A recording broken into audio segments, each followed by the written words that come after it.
KRMB సమావేశం సోమవారానికి వాయిదా పడింది. ఏపీ విజ్ఞప్తితో సమావేశం వాయిదా వేసింది కేఆర్ఎంబీ. ఈ మేరకు ఇరు రాష్ట్రాలకు సమాచారం పంపింది. ఈ నెల 24న మధ్యాహ్నం 3:30 గంటలకు సమావేశం కావాలని నిర్ణయించింది కేఆర్ఎంబీ. శ్రీశైలం, నాగార్జున సాగర్ జలాశయాల్లో మిగిలినున్న నీటి వినియోగంపై ఈ సమావేశంలో ప్రధానంగా చర్చించనున్నారు. కృష్ణా బేసిన్లో ఈ ఏడాది 1010 టీఎంసీల జలాలు అందుబాటులోకి వచ్చాయి. ఇందులో 639 టీఎంసీలను ఏపీ వినియోగించుకుంటే 211 టీఎంసీలను తెలంగాణ వినియోగించుకుంది. అయితే తాత్కాలిక నీటి సర్దుబాటు ప్రకారం ఏపీకి 666 టీఎంసీలు, తెలంగాణకు 343 టీఎంసీల వాటా ఉంటుందని బోర్డు లెక్క చెబుతోంది. ఈ లెక్కన ఏపీ కోటాలో 27 టీఎంసీలు, తెలంగాణ కోటా కింద 131 టీఎంసీలు మిగిలి ఉన్నాయి.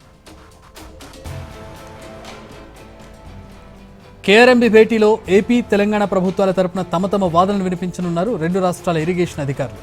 శ్రీశైలం, నాగార్జున సాగర్ ప్రాజెక్టులో 35 చోట్ల టెలిమెట్రీలు ఏర్పాటు చేసి కృష్ణానీటిని ఏపీ ప్రభుత్వం అక్రమంగా తరలిస్తుందని తెలంగాణ ప్రభుత్వం ఆరోపిస్తోంది. దీనిపై బోర్డు చర్యలు తీసుకోవాలని డిమాండ్ చేయనుంది.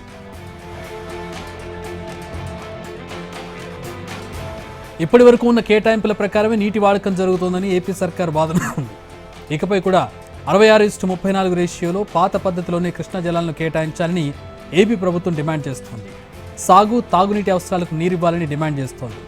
సాగర్ కుడి, ఎడమ కాలువలతో పాటు హంద్రినీవా, ముచ్చుమర్రిలకు 19 టీఎంసీలను నీటి కేటాయించాలని తమ వాదన వినిపించనుంది. తెలంగాణ అధికారులు చేస్తున్న ఆరోపణలు, విమర్శలను తిప్పికొడుతూ ఏపీ అధికారులు వివరణ ఇచ్చే అవకాశం ఉంది.